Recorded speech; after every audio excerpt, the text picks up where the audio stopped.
Well, thank you for joining us today. This is, of course, a very exciting session this afternoon, as you can see by the folks on the podium here.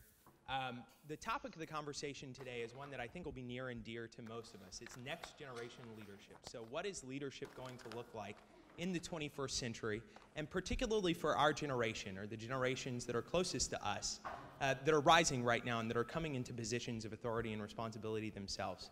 I've been thinking a lot about this topic personally because I've been working on a compilation with a few other folks where we're asking the question, what does next generation business leadership looks like? And we've actually had several CPL fellows contribute to that book, Ry Barcott, Seth Moulton, Esther Hsu, Katie Laidlaw, and others. And reading those stories is really fascinating because everyone has a slightly different take on the issue, but they all know that something is substantively different than it was before. Something seems to be changing about the way that this generation deals with leadership and about the context in which we're operating, which is pretty obvious, I think, after the events of the last 10 years or so. So today we have an extraordinarily distinguished panel that's going to talk through questions surrounding what leadership is going to look like for us and what leadership is going to look like in the 21st century. For the most part, they are people, as the cliche goes, who needs no introduction, but I'm going to talk through really quickly just who they are. Immediately to my right is Rosalind Torres, who's the managing director of BCG New York. In that capacity, she serves as an advisor to CEOs, senior executives, and boards on topics like executive leadership, team effectiveness, and cultural transformation. And she is the global leader of the leadership topic within BCG's organization practice. Directly to her right, of course, is Bill George, who's a friend and mentor to many of the people in this room. The former chairman and CEO of Medtronic, he's a legendary executive, prolific writer and public speaker, leadership expert, and popular HBS professor. He's promised me today that he's going to help keep the conversation lively, so we'll hold him to that. Betsy Myers is a former executive director of the Center for Public Leadership. She's had a remarkably diverse career, building an insurance and financial services business, serving in the U.S. Small Business Administration, working closely with President Bill Clinton, and serving as an architect of Barack Obama's presidential campaign. And on the far end of the stage is a little-known professor of public service at the Kennedy School named David Gergen. He is, of course, the director of the Center for Public Leadership. He's advised almost as many presidents as I've lived through, which I just realized today. He is an almost ubiquitous media personality, and he has helped open doors for almost everyone in this room through his tireless efforts to cultivate the next generation of leaders. And he's one of the reasons that many of us are here today. And so what we want to do today is just have this panel start to reflect on some of these questions, but we also want you to be engaged. And in particular, Rosalind had a great suggestion that we're going to follow through with. After about 45 minutes of discussion with the panel, we're going to ask the audience to answer the following question. What one trait or skill that has made you successful in the past, so up to this point, do you need to change to move forward as a leader? So what has made you successful in the past that you need to change in order to move forward as a leader? So around 45 minutes from now, we're going to ask some of you to stand up and respond to that question and then get the thoughts of the panel, and then we're going to do a Q&A session afterwards. So if that sounds good to everyone, we just wanted to start off the discussion, and maybe Rosalind could take the question first, by asking each of our panelists, what are the one or two things that you would call out that are different for this generation, this rising generation, than the generation that you're a part of? So how is leadership going to be different for this generation than it was for the generation that you were a part of? And what are the implications of that? Well, the first thing I'll say is that I'm extremely hopeful about the leadership for this generation. I have the privilege of working with many leaders around the world, CEOs, senior leaders, leaders of teams, and there are clear differences in what people feel is the role of a leader, and some of that has taken time, to mobilize people, to empower people, to try to gain a set of followership. But there are some differences that I think the next generation has, and the best way to contrast that would be to think about the White's concept of the organization man, which is where many of the senior-most leaders that exist today, who grew up under values of loyalty to a company, to an individual, following a hierarchy, and all of these kinds of concepts, and that's how you defined yourself and your success, and that was the expectation. And I think with the next generation of leaders, having grown up in a more globally, digitally interconnected world, having much more influence being based on peers and so forth, the authority dimension is going to be less effective. And it's not going to be about role power so much as personal power. Whether or not an individual perceives that that leader connects with them, gets them, has empathy for them, cares about them, and is following a mission that matters to them. And I see this all the time in our consulting. We'll have a leader that goes out to start a new business, for example, and they're trying to recruit a team to be part of this new business opportunity. And when they look toward the newer generation, it's as much an interview of the leader as it is of the people that he or she is trying to get on the team. That was excellent. Thank you. I happen to agree with what you just said. We're going through a massive generational change in leadership. All the focus of the media is on the baby boomers. Basically, the faster we can move from baby boomer leadership to next generation leadership, the better off our society will be.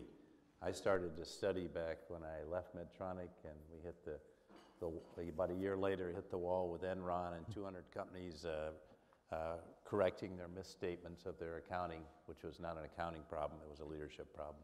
What happened to my generation of leaders? And it's a very sad story. And so I've been devoting the last 5 or 6 years trying to figure out how can we develop the next generation to do it better. And I'm really encouraged by what I see. I think we're moving from a competitive model to a collaborative model, from hierarchies, as Rosalind said, to teams. But I think the most important question you have to ask yourself is, as a leader, whom do I serve? And this is the question that we have asked incorrectly throughout my generation. We got caught up in the Milton Friedman dictate that your purpose is to serve the shareholder. And for instance, in business, those of you that are in business, it's simply not. Everyone who's, whether you're a nonprofit, a for-profit, or in government, has to serve you have to serve your customer or your client and all the constituencies you represent. And it is a very complex world out there today. And you can't say simply it's a nice mathematical formulation that results in a stock price with a price-to-earnings ratio, and that's, I'm trying to get that up. That's just the formulation that's caused so much destruction that climaxed with Enron and reached its nadir, if you will, with in the fall of 2008. And I think it was actually a good thing. It's like putting a frog in the pot of water that goes up a half a degree an hour and the frog will die, or throwing in a boiling pot of water and it jumps out. And I hope we are all jumping out. But the most important I think we can all do as leaders is realize we are not heroes of our own journeys, much as we think we are, and we've been on that course for the first 20, 30, even 40 years of our lives. We're really, if we want to become leaders, and all of you are leaders, if you want to become an authentic leader, you realize it's not about you. And it's how about can I bring the we together to align people around a common purpose or mission, as Rosalind said, which we can all feel empowered by that mission to really make a difference in the lives of people. That's great. I'm just sitting here thinking, I think that we started, David and I, when I was executive director of the Center for Public Leadership, we started this kind of conversation about kind of the new thinking about leadership for the new century. And it's just clear that command and control leadership is gone. Although it's practiced still by many people, it's just not as effective. And it really is, what you both said about collaboration and teamwork. But the biggest thing I think that I've seen out there, and I've been working with a lot of different companies and organizations, is that we had this old thinking in the past that leaders were supposed to have all the answers, right? And so a lot of people thought, I'm not a leader because if I don't have all the answers, or I go into this organization, I'm supposed to know everything. And really, I think, in this new thinking of leadership is that leaders are the ones who are willing to ask the questions. And that the answers are often right in the midst of the organization. And in this kind of new thinking about leadership is that leaders who don't think they have all the answers, and that they believe that their people have a lot to offer and seek out those answers. It's like the curiosity to ask the questions and the generosity to share and create a teamwork inside the organization. Thanks. First of all, let me just, I've just joined you, but I will talk about more about this tonight, but I can barely express how thrilled I am to see all of you here, to sense the energy in the room, and we'll talk more later. These are very difficult questions to answer right now, because I think all of us have understood that we live in the midst of accelerating change. What has been striking to me, I've been out a lot this fall and talking to a lot of corporate leaders around the country, and both at the CEO level and sort of at the executive vice president level. And George knows this, and so does Rosalind, so much better than I do. But what has really struck me about being different is how much uncertainty there is about the environment that's out there. It's just extraordinarily hard to plan if you're in corporate life, and I think if you're in political life. We see the volatility in political life, we'll talk about that later, but in corporate life,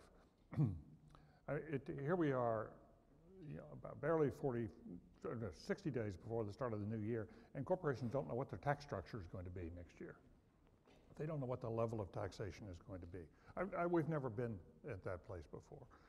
In this country, corporations, I was with a group of vice presidents for HR a couple of weeks ago. They have no idea how to plan on their health care spending, what their requirements are going to be. Waivers are being granted already. McDonald's has just got a waiver.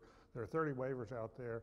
The regulations haven't been written. The Republicans plan to come in and unravel parts of it. They have no idea, and it's impossible to plan in that structure. Energy companies, Bill's on the board of a major energy company. It's very hard to know in this environment. Utilities are crying for some sense of what the rules are going to be so they can make investments. They have no idea. Financial regulation, the rules haven't been written again. We're all waiting on this big, huge bill that's been passed. And once again, Republicans are promising if they come in, they're going to unravel some of it. How do you plan in that environment? And it is, I think that's compounded by the fact that the world is changing so quickly, and you're uncertain not only what the competitive environment is going to be, you're also uncertain what the international rules are going to be. We don't have the institutions right now in place that you can rely upon for what your environment is going to be. So you have to be willing and capable to be very, very adaptive to rapid change and to living with ambiguity and uncertainty that I think is really critical. I want to mention just one or two other things. Because I sense as well, I've been reading and would recommend to you, it's a new book coming out by Gideon Rachman, who is a Financial Times op-ed writer, and he's very, very good. And it's about the move in the world away from a sense that globalization is a win-win to a sense that globalization is becoming a zero-sum game. And just as Bill George talked about in leadership within groups, we are moving from a competitive model to a collaborative model, which I think is right. What the Rachman argument is that in the world, among nations, we are moving from a collaborative model to a competitive model. And that it's going to get very rough out there. And we see that already with the rising tensions between the US and China.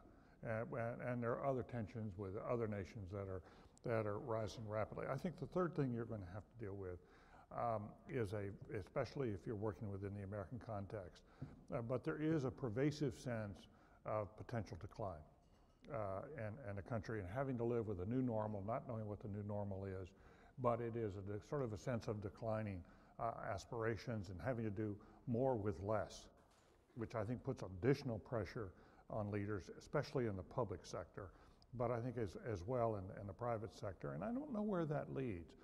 The New York Times had a really striking piece, you may have seen it on the Sunday front, I think it was last week or the week before, about Japan. And what has happened in Japan as a result of going through 2 long lost decades. And the demoralization that has occurred among the Japanese, especially the younger generation. And the Japanese men, if you remember, well, many of you don't remember, but some of us here remember, and we all thought the Japanese were coming. The men were all carnivores. They were hungry. Well, today, with the demoralization, the young men are called herbivores. They're sort of shrinking. In fact, there's a lot of speculation that the declining birth rate in Japan has something to do with the new herbivores. They just can't do it in a lot of different areas. And it's hard to get high performance going in that situation. So it's, and I hear from some CEOs that they're beginning to sense that among the workforce. I had one guy who runs a big manufacturing plant in Missouri. He makes refrigeration parts. He said, look, I can go out and hire first-generation immigrants. They are terrific. They're just terrific. But I've got new jobs available on my plant floor now, and I can't get young men to come in and take these jobs. Young Americans who've been here for a while, they don't want to give up their BlackBerries, they don't want to give up their hanging out, and they don't want to give up their unemployment benefits. They prefer the lifestyle they have than to come into working 10 or 12 hours a day. Now that was a very striking comment. I've heard others say, no, that's not what they experience. But it is worth understanding then that I think that you've got to be, and to wrap this up, I think you have to be extraordinarily adaptable now. I think you have to have a wide bandwidth to deal with this changing world. But I think that the real leaders are going to be people who are steady, honest, dependable, trustworthy, because we need some people we can trust becomes ever more important, I think, in a world that's changing rapidly. I think one of the really interesting things is, as you were going through, something occurred to me, and this wasn't on the prep list. We had a series of points moving forward. One about the increasingly anti-authoritarian nature of leadership, how it's not authoritarian anymore. We had one about collaboration versus competition and individualism and how important that is. Asking questions and how leaders aren't supposed to have the answers and how leaders are supposed to deal with uncertainty. But as I think about how we train leaders in this country, it's through an educational system that's structured exactly the opposite way. It's authoritarian, it's individualized, it's a place where you're supposed to have answers, not questions, and it's stable. It doesn't have uncertainty, you don't have to deal with a lot of adaptability, those sorts of things. That's the way it strikes me. Do you think there's a flaw in the way that we are training leaders right now up to this point in our lives, since most of us have spent 75 or 80% of our lives in school? And if so, how can we find a way around that? How can we seek out the types of experiences that will allow us to develop those traits? Yes, I think there's a basic flaw. If you're talking about leadership. If you're talking about science, maybe not. We just don't have enough scientists. But if you're talking about leadership in any sector, and I'm not making a distinction as to business, nonprofit, or government sectors in this regard, and I'm just going to share with you my experience of having, since I was coming out of college, trying to study leaders and understand who made successful so I could kind of be like them, or maybe be successful myself, and continuing to study lots of leaders in my work here at HBS. I can't think of a leader that I've ever known or known of or studied who failed for lack of IQ. Okay? I can think of hundreds of leaders, literally hundreds of leaders, including political leaders, nonprofit leaders, and certainly lots of business leaders who failed for lack of emotional intelligence. And yet our educational system around leadership, frankly, what we're teaching is trying to raise your IQ. But the point is, everyone who's ever studied IQ knows it can't be changed from the age of 10 to 50. Age-adjusted IQ does not change. You can learn skills, but in this rapidly changing world, a lot of the skills you learn will be obsolete, just like all of these things I learned in engineering school are obsolete in 5 to 7 years. And so it's changing much more rapidly now, and so you learn analysis, which is really important. It's important to know how to do these things, but I think the skills of emotional intelligence, like self-awareness, like understanding your own values and feeling secure enough in yourself to practice them. Having reflective practice in your life, willingness to get feedback, having a support network that's there, knowing that life is not all about money, fame, power, and glory, but that in the end of the day, you want to satisfy your intrinsic desires, not just your extrinsic desires. And leading an integrated life so you can be a whole person, be that same person, whether you're in home, at work, in your community, or reflecting by yourself, is hard. And I think we're going to have to the extent we're talking about leaders of any ilk, we're going to have to change dramatically how we develop leaders and to help them develop their emotional intelligence. The good news, you want to know the good news? Now stop talking. There's new emerging neuroscience data, well confirmed by fMRI machines, that show that you can actually change your emotional intelligence levels as measured within the brain significantly. And my colleague Paul Lawrence, who's my mentor when I was here, who's now 85 years old, has written a book. And he said basically that we misread Darwin, that Darwin is about adaptability. It's not about survival of the fittest. At its core level, that the successful people are adaptable people. And to be an adaptive leader, but actually part of the adaptation of the species, and you're part of that species because you're the next generation, actually is that the brain actually gets permanently changed as long as you continue the practice. It's like being an athlete. You can permanently change your muscle structure as long as you work out. When you stop working out, it may go to flab. But you can actually permanently change your levels in your brain structure that make you have higher levels of self-awareness, more emotional intelligence, more self-compassion, all these other qualities I've mentioned that make up for good leaders. And that we can actually make a significant movement here. So we're not just talking about one-off, this is a good leader, that's not a good leader, but actually a whole movement which will actually provide broader leaders, because we're going to need hundreds of thousands of leaders at all levels. Well, I just spent 4 days this past week at a called Learning 2010, and it's put on by a guy by the name of Elliot Mazie, and he's been doing this for 20 years, and this year 1,800 people came together that are in the learning field. So what's happening in a lot of corporations now is learning people, top learning people inside organizations that are responsible for the leadership university, often called, inside an organization. And there was much conversation about exactly this question, which is, are we teaching the right things inside our organizations? And a lot of talk about death by PowerPoint, and the same thing of being talked at. And because the interesting statistic is, coming from many places, that as high as 1 in 2 people in the workforce feel disengaged, disconnected, and as high as 70% of the workforce. So that's really, when you think about the loss of productivity, something like $350 billion are lost of unhappy people in the workplace. And we're also talking about retention, because there's a lot of conversation about how do we retain some of the younger people, and are we training the right things? And it really came down to a lot of conversation about what are we doing right, what are we doing wrong. But one of the things was, that was the overarching theme, was that we need to love our people.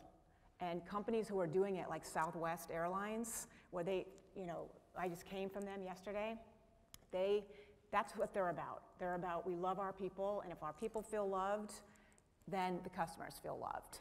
And they did a study recently in their organization and found that 92% of Southwest Airline employees feel engaged. 97% of their employees said they would go the extra mile for their company. 97% said they feel their job is actually related to the bottom line of the organization. So, what's going on in companies where people feel valued and feel supported and feel appreciated? And so that was an interesting conversation. There's companies like DuPont that they call their leadership initiative felt leadership. So it's an interesting movement about how do we train our people to love their people and value their people. And the other thing that came back is tremendous amount of feedback to people. There was a study done that Procter & Gamble did with some of their leadership people who had gotten to higher levels, and the feedback, what was the #1 leadership development quality that you would say was responsible for your success? And it came back that feedback, honest feedback about what you're doing right, what you're doing wrong. And because often we don't get the feedback that's necessary for our growth. I'm just curious, John, I want to come back to Rosalind, because she's actually done this very systematic study about the distinctive qualities of 21st century, and how that sort of fit together with your own work. Well, it's very consistent. You know, we can talk about some of the timeless elements of leadership which were true before and are there, but I think the thing that we're seeing differentiated, you know, and we arrayed these things on a compass dimension because of the very point you were making, David, about the uncertainty, the volatility of the world. You know, you do need a compass, you know, in multiple forms, but this, you know, if you think about the compass dimensions, the N dimension of north would be the capacity to navigate that uncertainty, which is when you have to sense trends and you have to stay open to the things that are going on, particularly outside of the typical places that you hang out. So outside of your country, outside of your discipline, outside of your social circle, if you will. I think the E piece is all around the empathizing point that we've talked about, which is emotional intelligence, social interaction intelligence, the capacity to build trust with people who are fundamentally and completely different than you are in every way, shape, or form. Education, income level, in cultural advantage, all of this. And to yet connect with them, usually by meaning or mission, in a way that they feel that you are, in fact, operating in their interest, not your interest. The S dimension was this perspective of self-correct, which is the adaptability notion, unlearning things that have made you successful, is the thing that led us to think about this question. You know, how do we, all of us that, you know, have had success in our lives, come to appreciate that some of those things need to be adapted and adjusted, and not only intellectually think about it, but actually do it.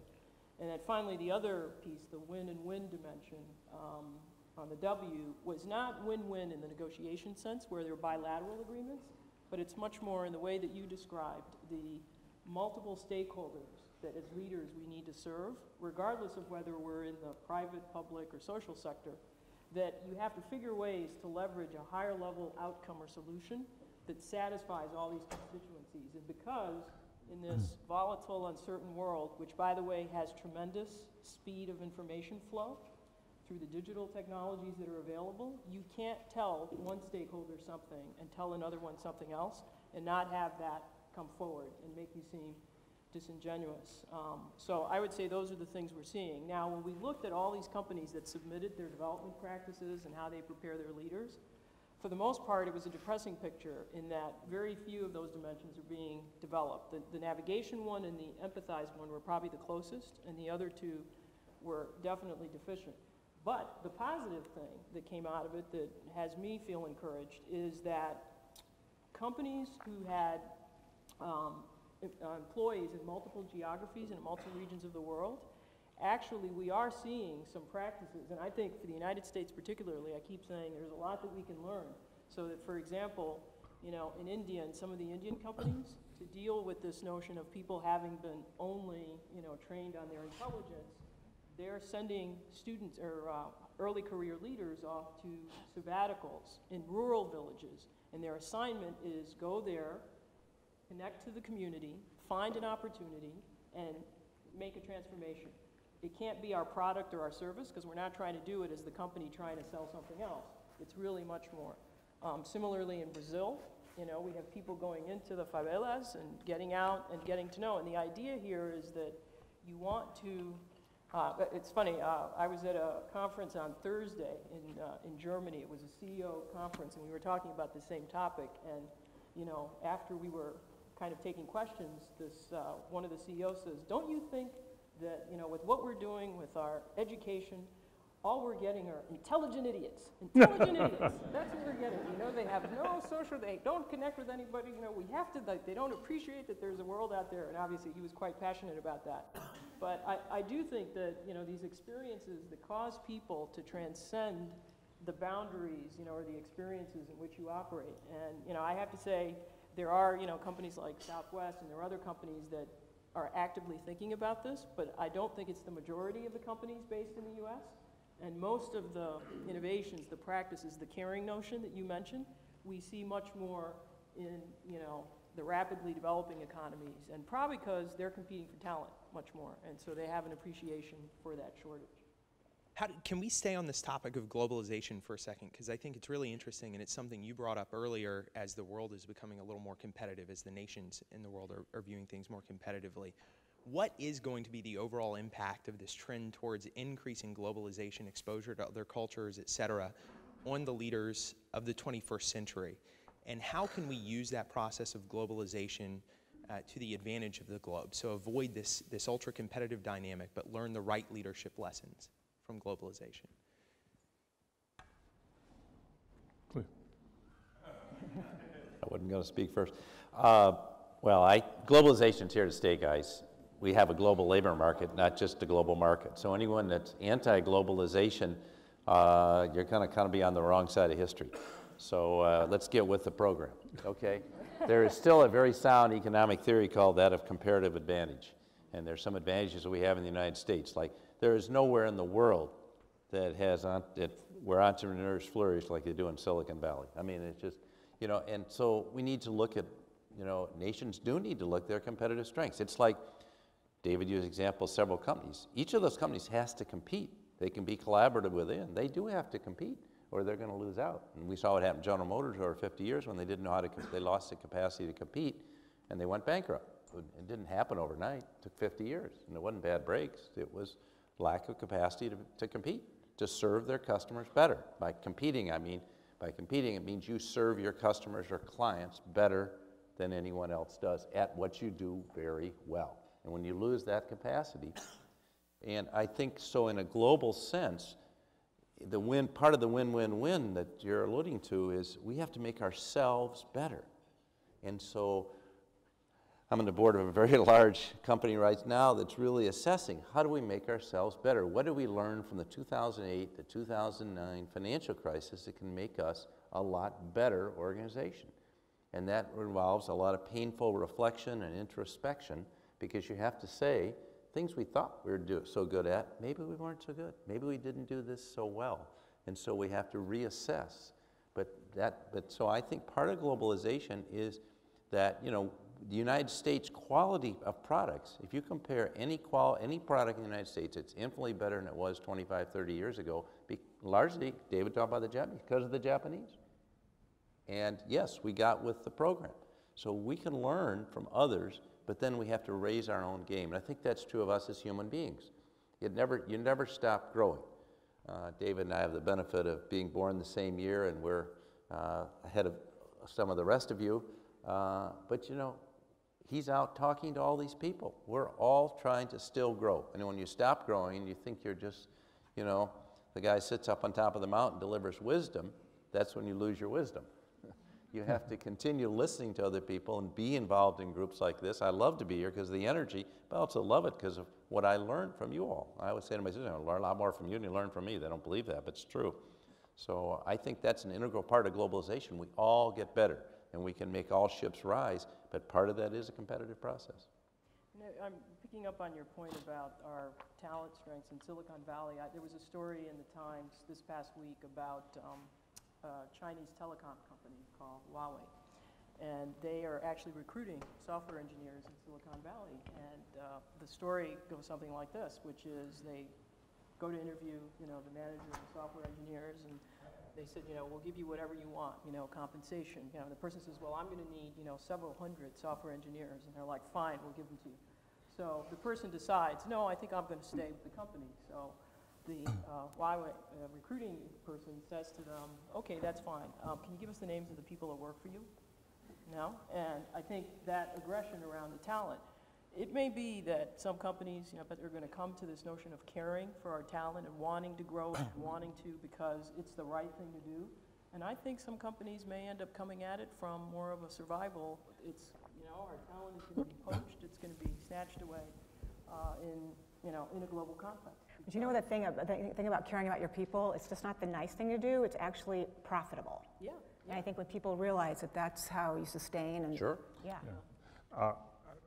My sense is that there is a growing tension and a number of, for a lot of corporate leaders right now, between their responsibilities to shareholders and their responsibilities as citizens of a society. That a lot of people, in order to meet the money demands in their industry and to be as profitable as possible, are going to do things they would prefer not to do for the sake of their country and their fellow citizens and their communities. I was in Bentonville, Arkansas this week for a gathering, a conference actually was put on by a former student, and got a lot of folks from this area to go down and talk to David Glass, who was the man who built Walmart from basically one store to 3,000, now retired.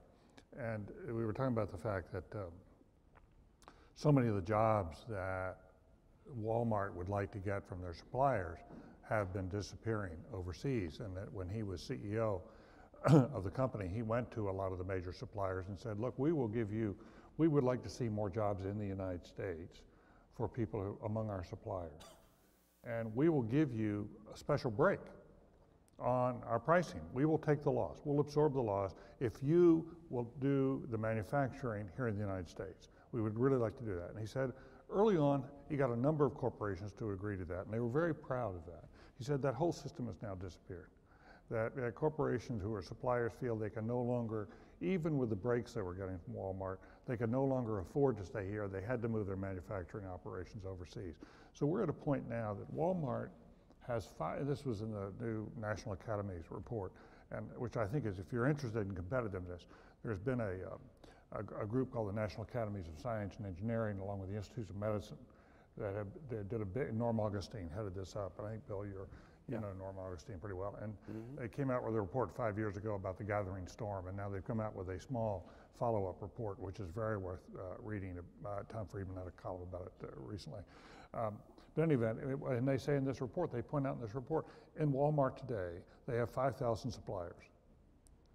4,000 are in China. Now that's the reality that folks are facing.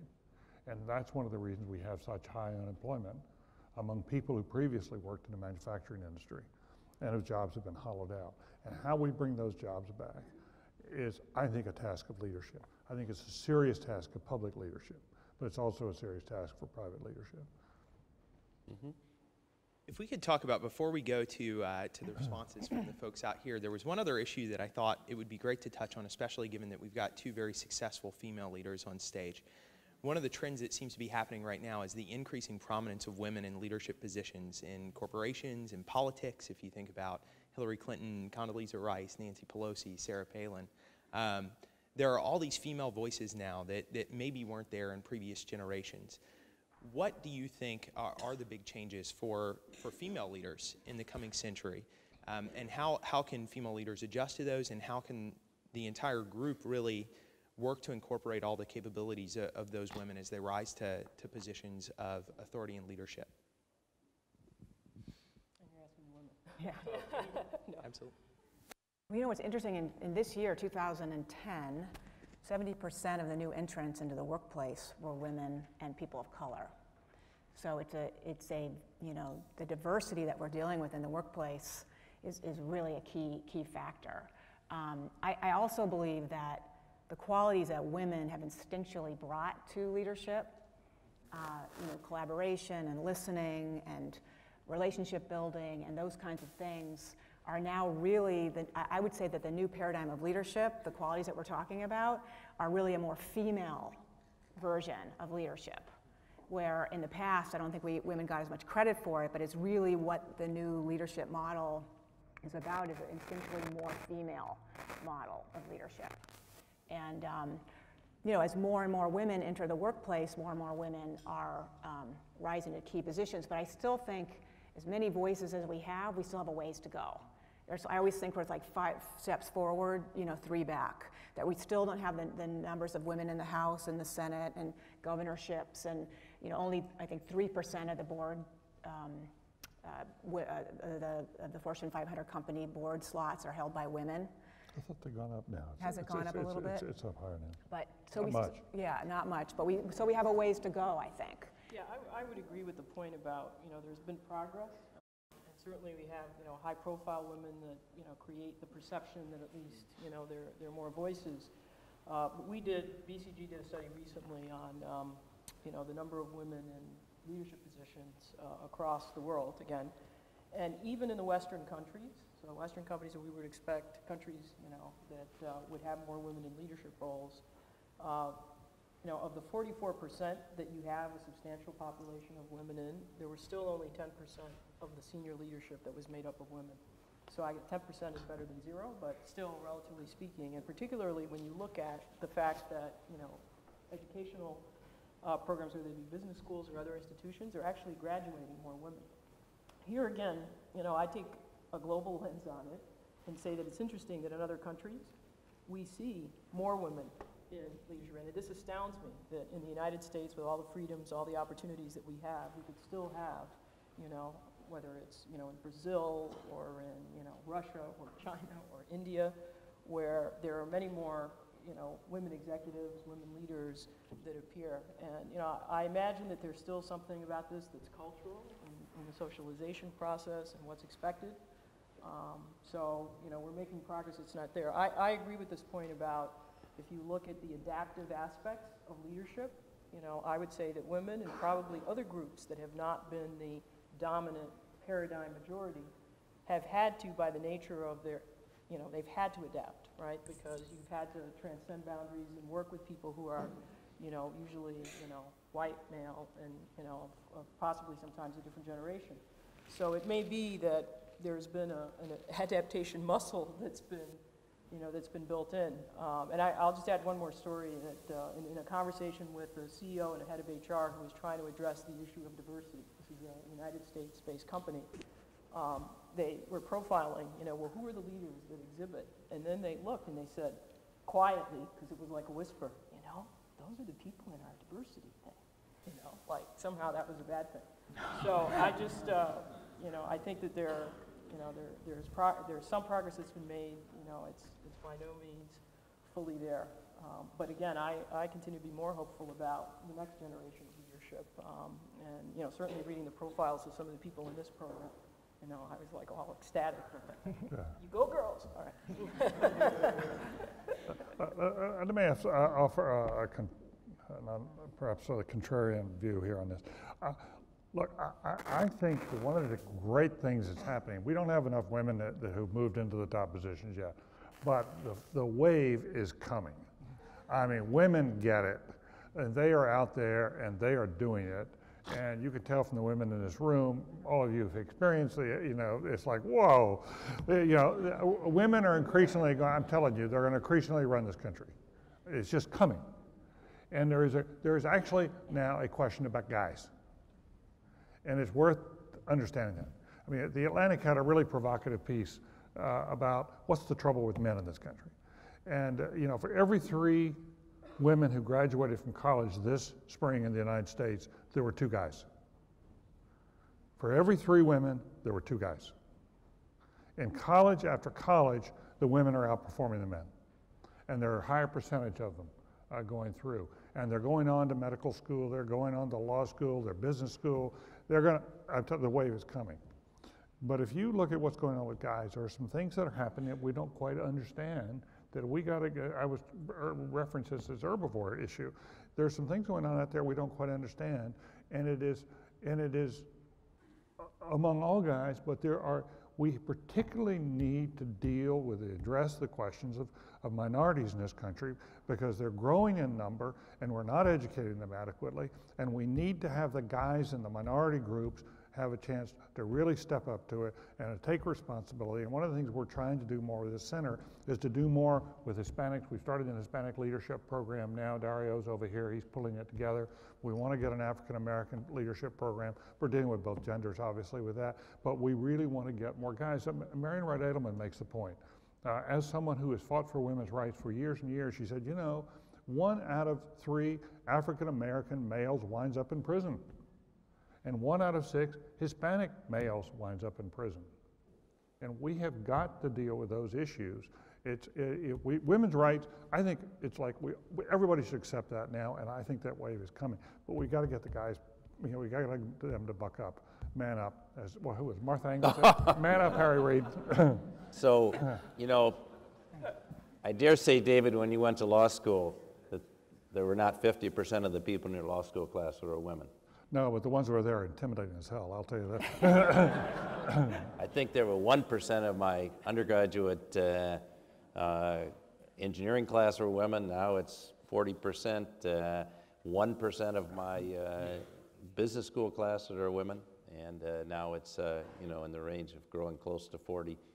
And in medical schools, I believe it's over half. We got a lot of doctors in the room, but it's over half now, or at least approaching half. I think there's only two things but we still only have 10% of women in top leadership roles.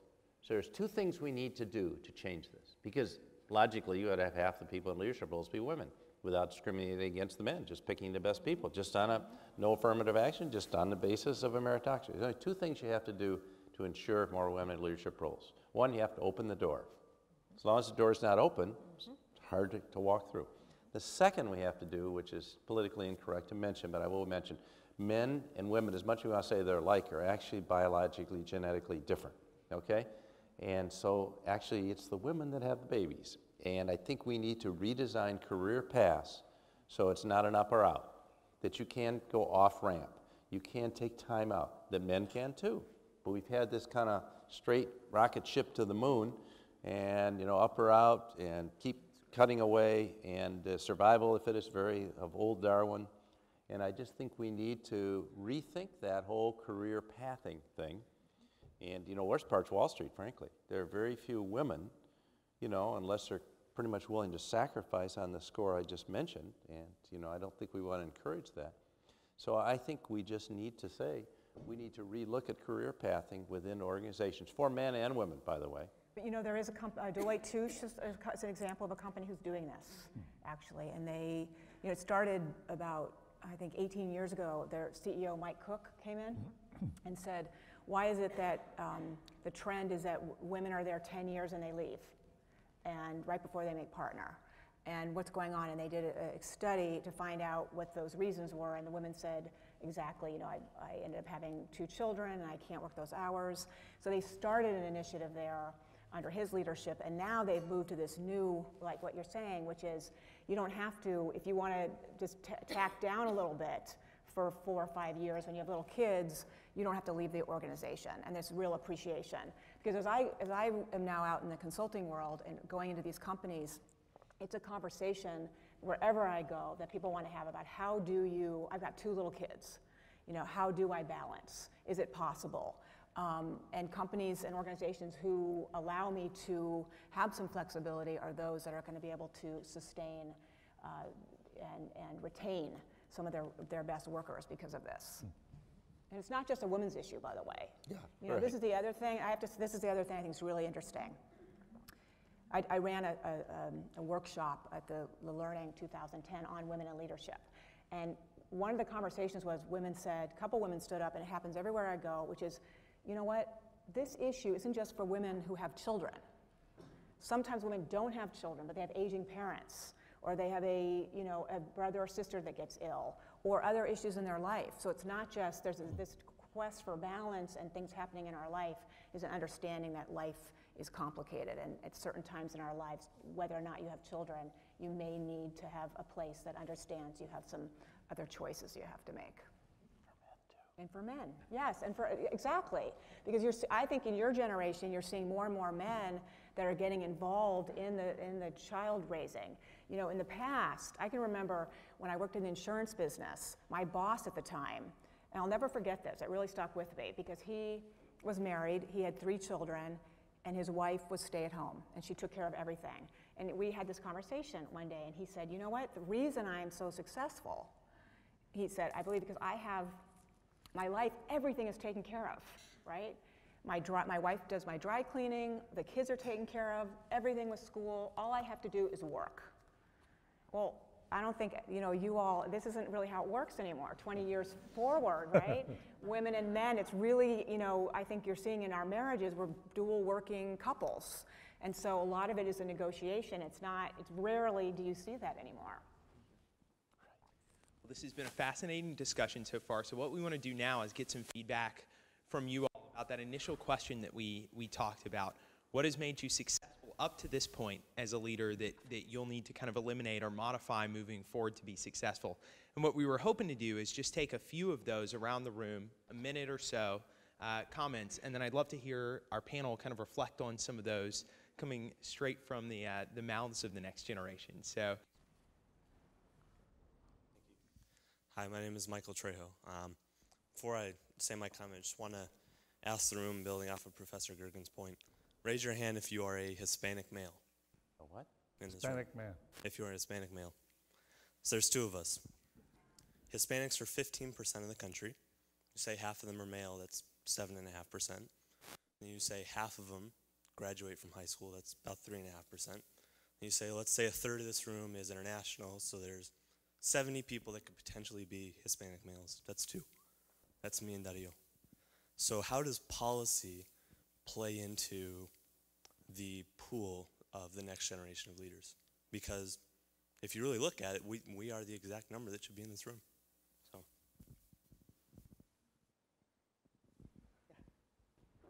What I learned is like never allow success to fill your head, and never allow failure to break your heart. Learn something from both and move forward. That's what I'm beginning to learn it here. And I do have the question, maybe can I ask or can I ask later? I think we'll do a Q&A towards the end. We just want to hear a few responses. Good luck.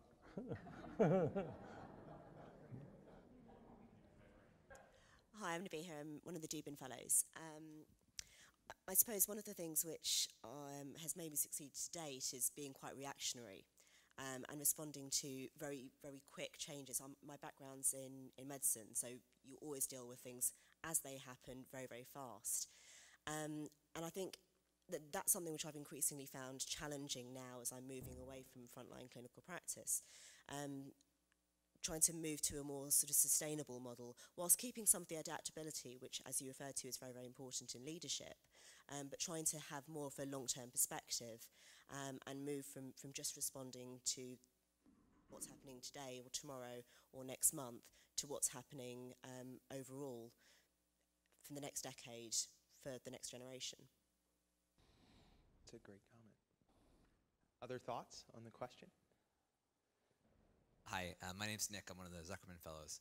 And this is something that I've noticed myself, but I think without too much overstating it, it's probably something many of us have faced, which is that cultivating a sense of vulnerability and transparency seems to be very much in line with the needs for adaptability and sort of flexibility and lifelong learning that you've all touched on. But it seems like even, and maybe especially in settings such as Harvard and the Harvard Business School and the Kennedy School, there's a push and pull between the impulse to open and learn from other people and the need to maintain whatever sort of story, narrative, professional skill set has brought you thus far. I mean, I guess this is the question that you're focusing on, but I got to break it down a little bit more. How do you encourage people to see the assets of, on a moment-to-moment kind of person-to-person basis, opening up about doubts that they may have, questions, uncertainties? If there's one thing I haven't heard from almost any of the peers I've met here, it's a sense that there's a question that they don't know the answer to.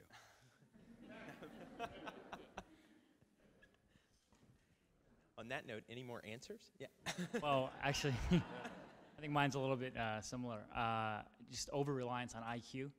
I think you guys kind of all point on that. We're all here, we're all at Harvard, or we were at Harvard. Like, we all clearly like kind of hit the IQ one.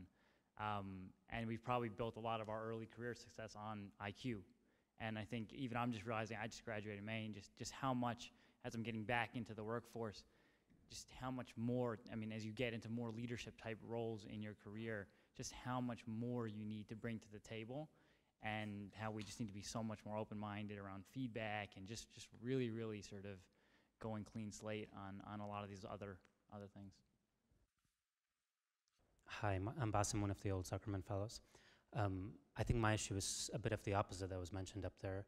Flexibility, I think, is something that I feel has served me in many ways, in being able to just sort of bear down and work harder. And I think being able to assert myself in certain situations is something I feel like I would need to work on. So something that served me well, that I feel like modifying a bit would be useful as I go forward. Hi, Brian Elliott, former George and Zuckerman Fellow. I think one of the things that helped me get to where I'm at is the ability to enroll people in ideas through affability and kind of wanting people to like me. And in these structures where there's authoritative, whether it's school or work, trying to please others, it has served served me well. And I just started an organization, and this is sort of the calm before the storm. We're going to be really asserting ideas to accelerate gay rights. There's going to be people that don't like me, and I have a mission that I'm on, and I'm going to need to be very comfortable with people not liking what I represent to them.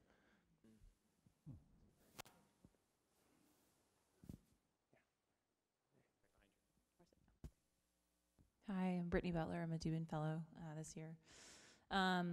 I think one of the things that served me very well in the past is my willingness to be influenced by others, to have mentors, and to just be a sponge and soak up whatever is available in the environment that I'm in. And that has served me very well, and I've learned a great deal. But as just in comparing, having lived in New Orleans before I came back to Harvard, for example, there was a lot of negative energy in New Orleans too that had an impact on the way I was thinking about problems and what was possible. And it's been really incredible for me to be in this community because people really talk a lot about what's possible, and they stretch themselves and they think carefully about things. And so I'm thinking as I go forward that it's going to be very important for me not to limit who I'm willing to listen to, but to be thoughtful about who I surround myself, the people around me, and their priorities, and how they think about the world. Can you unpack that point about the negative energy in New Orleans? Well, there's positive energy in New Orleans too, so I don't mean to say that New Orleans is necessarily negative, but just to be honest, New Orleans has dealt with a lot of corruption. New Orleans has been a place where there's been a lot of opportunity to develop something new, but the momentum has slowed in the last couple years because there are other disasters and other things going on, and oftentimes people feel forgotten, and money is running out just like it is everywhere around the nation. You know? And I think everyone in New Orleans, well, I can't speak for all of New Orleans, but anyway, at some point there was a lull in the momentum. And the people that I was surrounded by, this has changed a little bit because Mitchell Andrew just came into office, and so there was a sort of a resurgence of energy. But before Mitch was elected, people just started to wonder, is it just going to go back to the way it always was? And there weren't a lot of people saying, no, this is going to be a long-term change, a long-term transformation. And it's really important to constantly be in touch with people who can inject you with that kind of energy, because it's easy to lose faith. So just out of the comments that we just heard there, are there things that resonated with you? Are there things that surprised you or that you thought were particularly insightful? Well, I think some marvelous comments. I like back to what Niwa was saying about dealing with not just your head, but your heart. And I remember our son, Penny's and my son, before he went to medical school, actually deferred for a year before he went to Duke, and went to Nepal and said, what are you really gaining there? Because he was studying Eastern medicine, Eastern spirituality. I said, my heart is really opening up. And, if we look at our heads, only a small part of our whole being. And I think if we cut ourselves off at the neck, we lose a lot. Thich Nhat Hanh, the famous Buddhist monk, once said, I heard him say, the longest journey you'll ever take are the 2 feet from your head to your heart.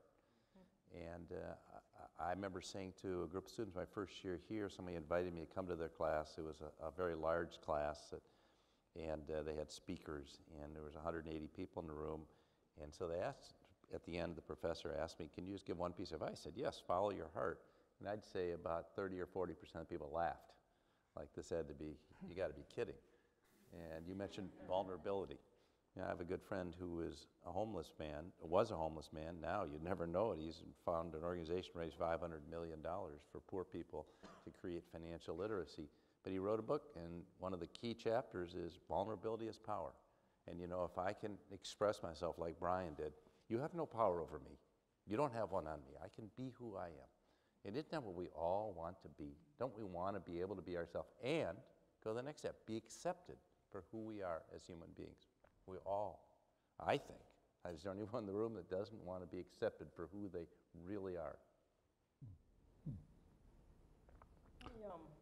There's so many great responses, it's hard to want to kind of answer each and every one, but I'll go to the pattern, and that is about stepping out of the comfort zone, and whether that's comfort zone relative to a characteristic or behavior, or whether it's the people that you associate with, reaching out, whether it's the thing that you enjoy doing most of the time, is where you don't have to stretch much. Because I think probably if we reflect on where we've learned and grown the most, it was when we took the risk, to step out, and often did that supported by others. Because I don't think, none of us learns in isolation. And so having that support system, I think, is a big part of it. Another comment was just this point about reacting to everything. I think this is a particular challenge for this generation of leadership and the one I see coming, because of the digital media and instant messaging and Twitter and all of this. That there's a reaction, constantly. That to get to the point of reflection that you were talking about earlier, Bill, is a conscious act and so essential. So.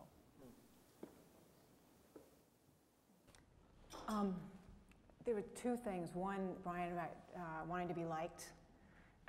That's one that I think, we all want everyone to like us, but I think one of the things I've learned in leadership is, for whatever reason, not everyone's going to like you. And I think I've seen leaders who never want to give bad news. And so, I just don't think you're as effective. It's one of the things that I think we just have to accept, that, wow, sometimes you stick your head out and you, push the envelope on stuff that sometimes people aren't going to like you. And sometimes people just don't like you for whatever reason. You're blonde. You came from California. You, worked for Obama. Whatever it is, right? And it's taken me a long time to kind of accept the fact that, guess what? But I do believe that in that element of when people don't like you, if you can, oftentimes it's when they don't know you. And when you can try to build a relationship with someone that you're starting to have some friction with, that's the first thing that I would highly recommend. And because it's everything that all the successes that you'll have in leadership are going to be about the relationships that you've been able to build with people above you, people across, and people below you.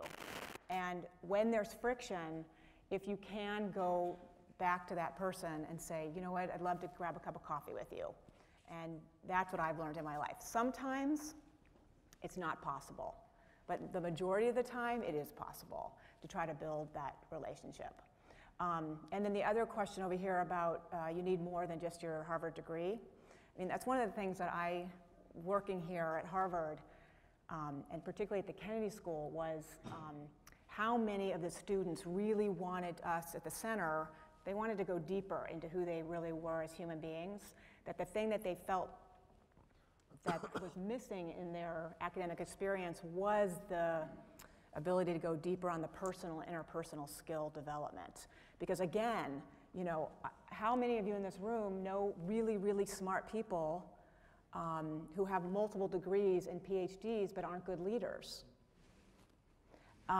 So the thing is developing that, and I think the way to do that is to have mentors in your life. Who in your life is telling you the truth? Who are you willing to be open to it? Is really important. I just spent a couple days with Procter & Gamble, their leadership university, and they had, I went in and to speak to, they have like 40 new brand managers. They're all about your age that in this room that have just been promoted. But one of the things that they do, which I think is really genius, is every one of those brand managers has to find what they call a sponsor. And it's like a mentor, but it's actually it's a mentor, but somebody who's willing to tell you the truth. And what they ask them to do is you must find someone in the organization, in Procter & Gamble, that's above you, and it can be 2 or 3 or 4 levels above you. And to go and find that person, and then that person, when they agree to do it, is your truth teller, is the person who will agree to meet with you every so often, be willing to say, have you thought about this? Have you thought about that? Take a look at this behavior that you're doing. Look for opportunities for you in the organization. And I think it's really, really brilliant, because that's how as we push the envelope of the emotional intelligence, is having people that are willing to let us know when we are getting off course. And just one quick thing, David will love this. you know, sometimes when I was in the White House and I ran the Office for Women for President Clinton, sometimes it's just a switch of the dial, right? So I was ran the Women's Office for President Clinton. In the morning meetings, we would get together with the Chief of Staff, who was then Leon Panetta, and we'd go around the room and you'd say what was in your area. And one day, my friend Rahm Emanuel pulled me aside and said, "Can I talk to you?" And I said, "Yeah." He said, "Can I give you some advice?" And I said, "Yes." He said, "When you're speaking in the morning meetings, we're not hearing a word you're saying." And I said, and Rahm uses a lot of four-letter words, so I said, "What do you mean?" And he said, "Well," he said, "you're talking as if you're a woman's advocate, not as if you are on the president's senior staff." He said, "That's not your job. You are not running a women's organization." It was the biggest aha, right? It was like, oh my God. So I switched the way I use my language and started to say in the morning meetings what I thought the president, you know, needed to know from a different angle, and it changed how I was being heard. Now, the reason I tell you this is because sometimes it's a small switch of the dial that whatever your behavior is not being heard or being, it's not as effective as could be for you. Yeah, the larger point I wanted to underscore was that in terms of this, the leadership development, your leadership development is that the public arena and indeed the private CEO life offers a lot of just sort of lessons that you can continue to learn about, you know, to try to figure out, well, what is it? What did he do right? What did he do wrong? Well, what happened to Michelle Rhee? You know, a number of us have gone in, a lot of the fellows here have gone in to see Michelle Rhee. We were floored by how impressive she was. What happened with Michelle Rhee and Adrian Fenty? You know, what did we learn from that about the positive things they did, the negative things they did? Why did it not work? And I think that my argument is that the learning process about leadership is one that just starts in school. But there are a lot of examples out there that if one understands and sort of thinks about them, they can really help you, I think, with your own development. Mm-hmm. Yeah, I think the point, not specific to the Obama administration, but this point about the 24/7 news cycle, which all leaders encounter. You know, one of the CEOs I read is very funny. He says, you know, I can be on an analyst call and I'll make a statement about a decision. He says, before I even take a breath, there's a blogger out there saying, boy, this is the stupidest thing, and show all your shares and all. He says, I haven't even finished my sentence. So I think everybody encounters that, and for that reason, if we go back to this more complex world where you have divergent stakeholders who often, sometimes have differing expectations, you really just have to stop and think about how will this play with that stakeholder? Yeah, this is a really interesting question, I think, for this generation about with this social networking and the constant tweeting and BlackBerry and so forth and so on, and texting. How does the leader respond to this? You have this sense that you need to continuously communicate in some ways, and yet I think all of us are also think you've got to be some way you've got to unplug so that you can have some inner reflective time and you've got to have saved time for your interior life. You can't simply spend all your time, you know, on this sort of intense communication. So how does one balance that off, Ross? Yeah, well, I think, you know, so there are a couple aspects of it. One of it is just the expectation that it is what it is. So we're not going to, you know, it is there. I think it goes back to this distributed leadership notion that we were talking about, that, you know, it isn't one voice and it isn't, you know, just one person who's out there and, you know, trying to put that forward. I think a comment was made somewhere along the discussion about, you know, there's a lot of noise in the environment, you know, and if you think about signal detection and having, you know, the discernment capability to which signals matter, so I invest in those. And then I think there is this need, we've come back to it 2 or 3 times, but the reflective moment is an essential thing in the pace and everything that's going on. And, you know, some people steer away from that, or I haven't got time to reflect, or all of this. I mean, it's a very essential piece, and I believe personally, and I think the best leaders will unplug from the media. I mean, literally leave it, you know, and take some time away from it. So I think it's, you know, it's just something that's there, and rather than having sort of one person trying to navigate it all, this is why we have distributed networks of leadership throughout.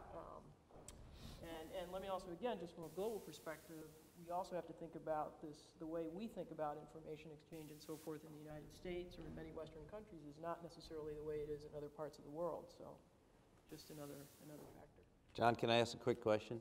How many of you have a series of practices in your life which give you the opportunity for reflection and introspection? You see a show of hands? Good. Whoa, that's Wow. impressive.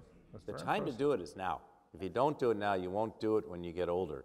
You need to build those habits in, and those habits, as Penny can tell you, go for a long time. And Can you be 2 or 3 specifics from your point, for the habits? what are my habits? No, what are the habits? I'd be glad to tell you my habits Well, are. What are the habits that you think are because you teach this a lot, but what habits or 2 or 3 that you would recommend as being most helpful? Well, the one that's most helpful in my leadership, without question, well, listen, one, sleeping with a psychologist every night, that helps a lot. So it forced me to look at my own shortcomings. But in terms of my own introspection and reflection, I would say meditation. And meditation for me is not a spiritual practice. I'm not a Buddhist, but it has been wonderful at helping me center, because I live a life that's very hectic, filled with incomplete interactions. It's hard to look at a piece of paper and email because I'm going so fast that I really have to, have that time where I can really reflect and think about what's really important. There's just too much, as you say, signal to noise ratio. And that's one thing. Getting out for a run, a hike, a ride, something where I can go out and just kind of be myself a little bit. Prayer for me, those are 3 things that I find very, very useful. And I think also coupling that now with having one person in your life with whom you can be totally intimate, honest, and open.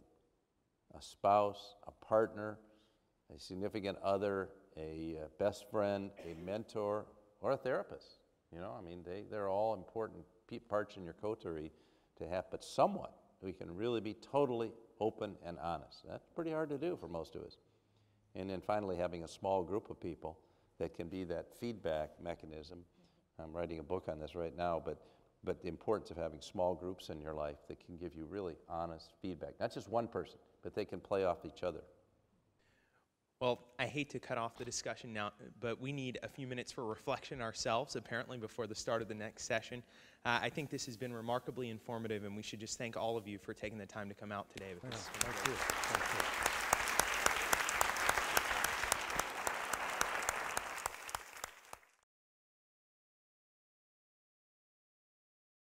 So how is leadership going to be different for this generation than it was for the generation that you were a part of?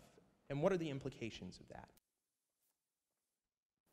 Well, the first thing I'll say is that I'm extremely hopeful about the leadership for this generation. I have the privilege of working with many leaders around the world, CEOs, senior leaders, leaders of teams, and there are clear differences in what people feel is the role of a leader, and some of that has taken time, to mobilize people, to empower people, to try to gain a set of followership.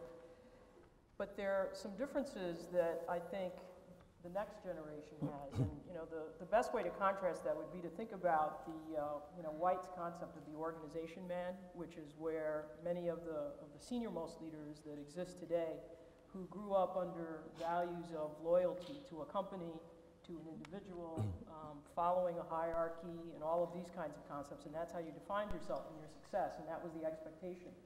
And I think with the next generation of leaders, having grown up in a more globally, digitally interconnected world, having much more influence being based on peers and so forth, the authority dimension is going to be less effective. And it's not going to be about role power so much as personal power. Whether or not an individual perceives that that leader connects with them, gets them, has empathy for them, cares about them, and is following a mission that matters to them. And I see this all the time in our consulting. We'll have a leader that goes out to start a new business, for example, and they're trying to recruit a team to be part of this new business opportunity.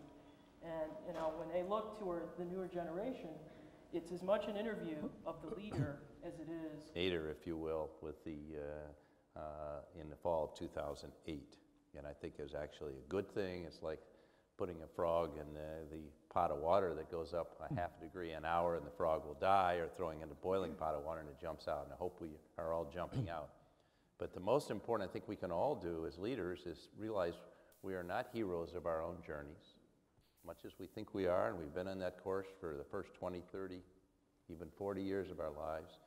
We're really, if we want to become leaders, and all of you are leaders, if you want to become an authentic leader, you realize it's not about you. And it's how about can I bring the we together to align people around a common purpose or mission, as Rosalind said, which we can all feel empowered by that mission to really make a difference in the lives of people. That's great. I'm just sitting here thinking, I think that we started, David and I, when I was executive director of the Center for Public Leadership, we started this kind of conversation about kind of the new thinking about leadership for the new century. And it's just clear that command and control leadership is gone. Although it's practiced still by many people, it's just not as effective.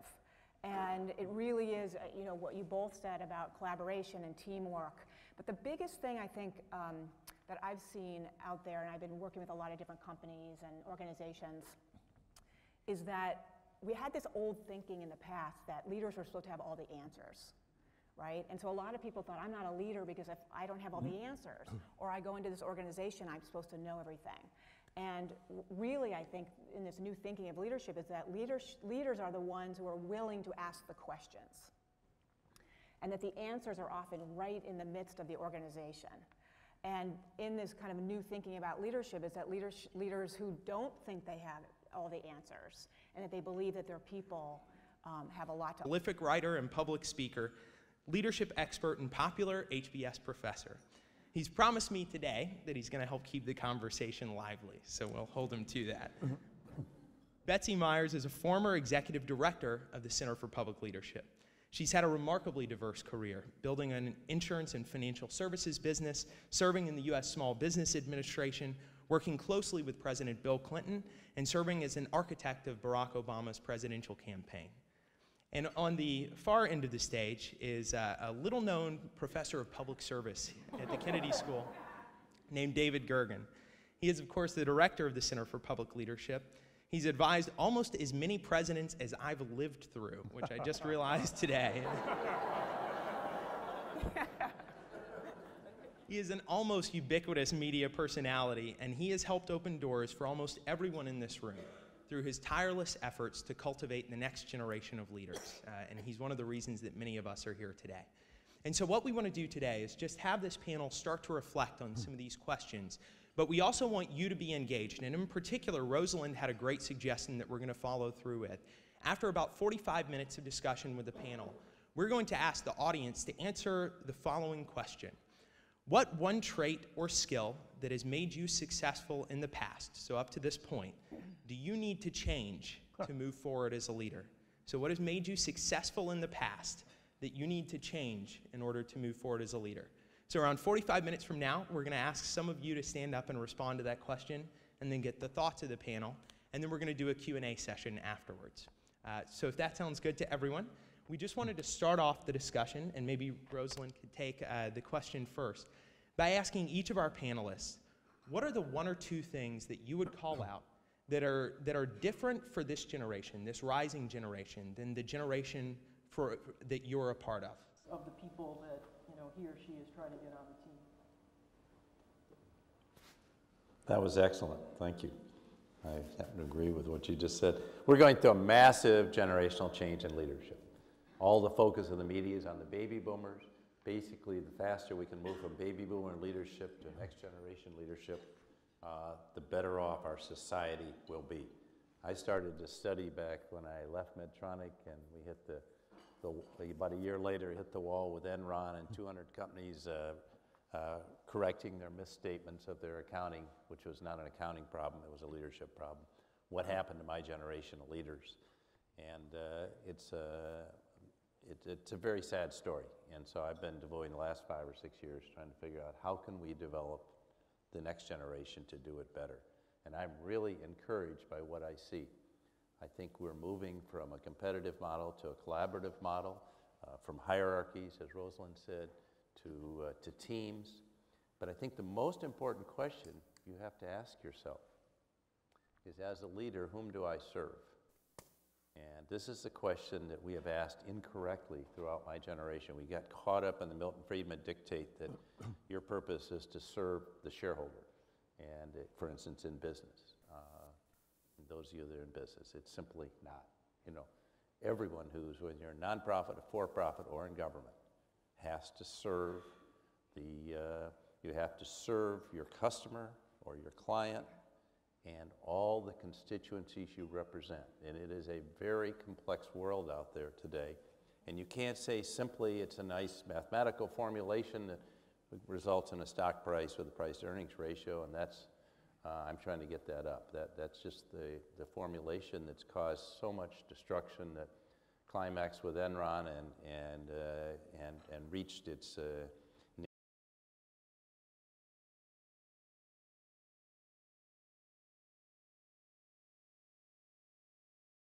Well, thank you for joining us today. This is, of course, a very exciting session this afternoon, as you can see by the folks on the podium here. The topic of the conversation today is one that I think will be near and dear to most of us. It's next generation leadership. So what is leadership going to look like in the 21st century, and particularly for our generation, or the generations that are closest to us, that are rising right now and that are coming into positions of authority and responsibility themselves. I've been thinking a lot about this topic personally because I've been working on a compilation with a few other folks where we're asking the question, what does next generation business leadership looks like? And we actually had several CPL fellows contribute to that book, Ry Barcott, Seth Moulton, Esther Hsu, Katie Laidlaw, and others. And reading those stories is really fascinating because everyone has a slightly different take on the issue, but they all know that something is substantively different than it was before. Something seems to be changing about the way that this generation deals with leadership and about the context in which we're operating, which is pretty obvious, I think, after the events of the last 10 years or so. So today we have an extraordinarily distinguished panel that's going to talk through questions surrounding what leadership is going to look like for us and what leadership is going to look like in the 21st century. For the most part, they are people, as the cliche goes, who needs no introduction, but I'm going to talk through really quickly just who they are. Immediately to my right is Rosalind Torres, who's the managing director of BCG New York. In that capacity, she serves as an advisor to CEOs, senior executives, and boards on topics like executive leadership, team effectiveness, and cultural transformation. And she is the global leader of the leadership topic within BCG's organization practice. Directly to her right, of course, is Bill George, who's a friend and mentor to many of the people in this room. The former chairman and CEO of Medtronic, he's a legendary executive